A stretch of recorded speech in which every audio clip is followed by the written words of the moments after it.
وبركاته دمانتين سو دادا walaalada biidni ilaahi الكريم wili waxa inoo soo casharadani aan organize gareynayni ee soo gelinay YouTube-ka hadda waxa soo gelin ilaa 3 jabtarood oo ku saabsan maadada cilmi baarista jabtar 1 jabtar 2 jabtar 3 oo concept guud oo aad u khalaasaysan marka insha Allah ka faa'iideyso wanaagsan caawan waxa idin la wadaagayaa waxyaabaha bilowga marka bilaabayso daraasadeynta article ama maqaalka qaabka loo soo degsado website-ka qaabka loo soo download gareysto loona yareeyo insha Allah video-gan ku faa'iidi doontaa haddii aan xir dul istaagan maqaalka waxa waaye waa shay kaliya laga wada qori doon dhammaan buugaaga ilaa wax yar marka laga reebo analysis oo kale ama chapter 4 oo kale inta kale waxa laga qoraa waxay tahay iyo problem statement marka laga reebo sentenceska saadii aqoon maskaxdaada laga rabo ama inaad ku saleysid daraasadaada inta kale waxa qoraysaa maqaal waa article ay qoreen dadyo kala duwan ku saleysan ciwaanadaada kale waxyaabo waxay kaga hadlayaan ciwaanadaada ku saleysan marka maqaalka ama article waxa laga jeedaa warqadooyinkaas waa ama paperskaas marka insha Allah ka faa'iideyso wanaagsan dhamaantiin soo dhawaada السلام عليكم ورحمة الله وبركاته بسم الله أول السلام عليكم ورحمة الله وبركاته waxaa rabaa inaan idin tuso qaabka loo soo degsado artikelada waxay qaabka loo degsan waxay tahay waxaan tagaynaa marka hore Chrome-ka article waxaa laga jeedaa waa wax maqaalo laga qoray ciwaanada rabtid inaad wax ka oo ciwaanka rabtid inaad wax ka qortid waxaa tagaynaa Google Chrome ka soo galena kadib waxa qorno Google Scholar ana mar badan isticmaala hadan marka ugu dambeysay soo isticmaalay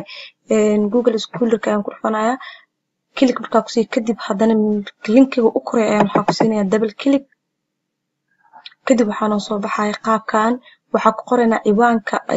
ama topic ka hadlayno ciwaankaaga aad qoraysaa wuxuu yahay ana ciwaankayga waa private investment on economic growth waa kan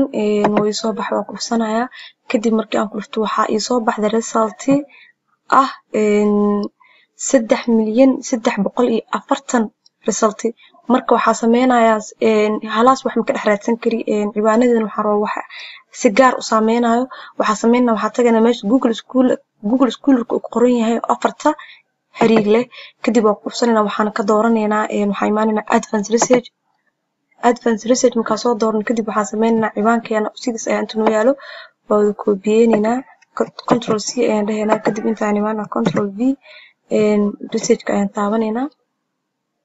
waa kan research-gan waxay noqotay 2,190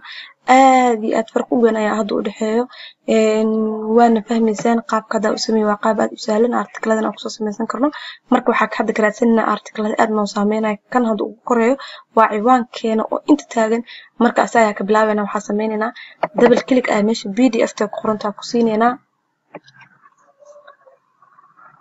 kadib waa ko inoo soo baxay waa aqrisanayna waa fiirinayna kadib marka fiirino waxa sameeynayna waa soo download gareysanayna mees calaamada download-ka ayaan tagaynaa marka aan soo download gareyno kadib waxa sameeynayna ama save ayaan dhahnaa daaran magac ayaan ka bedelinaa marar badan ayaa private investment economic growth kan soo dejiyay waa mid lixaad hadana u sii baahanahay waxaan dhahayaa save si automatic waa kaas markuu ii soo degtay meeshan ayuu ii yaalaa kadib haddii aan rabo inaan furo laba option ayaan ku furi karaa inaan right click open aan dhaho iyo inaan dhaho double click waa inoo furmay waa kaas hadana wuxuu inoogu jiraa download-keena waxaan rajeynayaa insha Allah biidni ilaahi الكريم inaad ka faa'iideen السلام عليكم ورحمة الله وبركاته